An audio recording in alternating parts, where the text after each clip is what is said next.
اس لیے مسیحی کہلاتے تھے. انہوں نے ثابت کیا اور انطاکیہ کے اندر ان کو پہلی بار مسیحی کہا گیا. ایسے نہیں مسیحی کسی کو کہا گیا. انہوں نے ثابت کیا، کریکٹر سے ثابت کیا، اپنی چال ڈال سے ثابت کیا کہ وہ مسیحی ہے. ابتدائی کلیسیا کو یاد رکھیں، آپ بھی کلیسیا ہیں، آپ بھی پاک کیے ہوئے ہیں. ابتدائی کلیسیا یسوع کے خون سے پاک کی گئی. ابتدائی کلیسیا عید پینتیکوست کے دن روح القدس سے پاک کی گئی. اور آپ بھی یسوع کے لہو سے پاک کیے گئے ہیں. جو شخص یسوع کو قبول کر لیتا ہے یسوع اسے اپنے لہو سے دھو دیتا ہے، اور جو روح القدس سے ممور ہو جاتا ہے روح القدس اسے پاک کر دیتا ہے. آپ پاک کیے گئے لوگ ہیں. پھر آپ کے اندر بھی جھوٹ نہیں ہونا چاہیے. آپ کے اندر بھی ابتدائی کلیسیا جیسے جذبے ہونے چاہیے. دعا کا جذبہ آپ میں ہونا چاہیے، دینے کا جذبہ آپ میں ہونا چاہیے، رفاقت رکھنے کا جذبہ، روٹی توڑنے کا جذبہ، وفاداری کا جذبہ، دیانتداری کا جذبہ، سچائی کا جذبہ اور آپ کے اندر ہونا چاہیے. عبادت کرنے کا جذبہ، پرستش کرنے کا جذبہ، حمد و ثنا کرنے کا جذبہ آپ میں ہونا چاہیے. آپ کلیسیا ہیں، آپ کسی ایسے ویسے کی کلیسیا نہیں. آپ خداوند یسوع مسیح کی جو ابتدا و انتہا، اول و آخر، ابتدا انتہا ہے، جو الفا اومیگا، الفا اومیگا ہے، جو خدا تعالیٰ کا بیٹا ہے اور جو مر گیا تھا اور زندہ ہوا اور عالم روا پر، عالم بالا پر خدا باپ کی دائیں طرف بیٹھا ہوا ہے. اب اس کی کلیسیا ہے، وہ لینے کو آ رہا ہے. اگر آپ میں بددیانتی اور خیانت ہوگی، اگر آپ میں جھوٹ اور الزام لگانے کی والی روحیں ہوں گی، تو آپ کو وہ اوپر آسمان پر لے کر نہیں جائے گا. پاک کلیسیا کو وہ اوپر لے کر جائے گا. حمد کرنے والی کلیسیا کو، دعا کرنے والی کلیسیا کو، دینے والی کلیسیا کو اور پرستش کرنے والی کلیسیا کو وہ آسمان پر اٹھا کر لے جائے گا.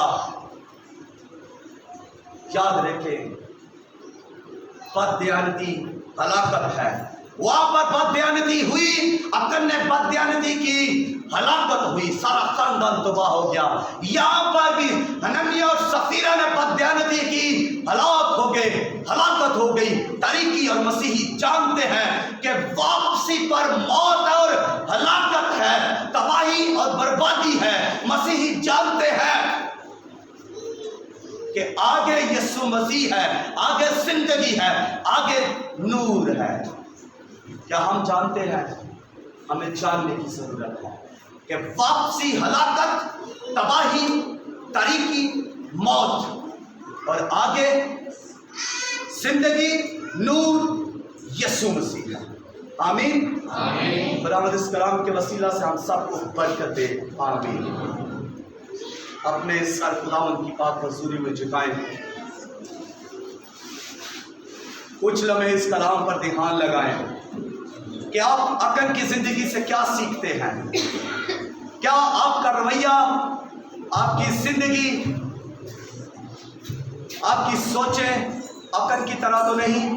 کہیں آپ جھوٹ تو نہیں بول رہے، کہیں آپ لالچ تو نہیں کر رہے، کہیں آپ خیانت تو نہیں کر رہے، اور کہیں آپ حنانیہ اور سفیرہ کی طرح تو نہیں؟ ذرا چیک کیجیے اپنے آپ کو. چند لمحوں کے لیے سر کو جھکا کر آنکھیں بند کر کے سوچنا شروع کریں. پاک کلام پر دھیان لگائیں جو آج آپ کے لیے خدا نے کلام کو نازل فرمایا ہے. ان باتوں کو سوچئے اور اپنی زندگی سے ٹیلی کیجیے. جہاں کہیں ایسی کوئی بات ہے اسے اٹھا پھینکے، اسے نکال دے، کیونکہ خدا نہیں چاہتا کہ اس کی کلیسیا کے اندر جھوٹ بولنے والے لوگ ہوں، بددیانت لوگ ہوں، خیانت کرنے والے لوگ ہوں. اور خدا نہیں چاہتا کہ اس کی قوم میں، بنی اسرائیل قوم میں بھی ایسے لوگ ہوں. اس نے پورے گرانے سمیت ان کو تباہ و برباد کر دیا،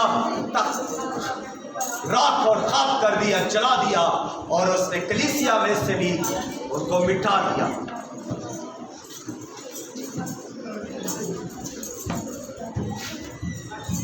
جی خداوند آپ کو کثرت سے برکت دے.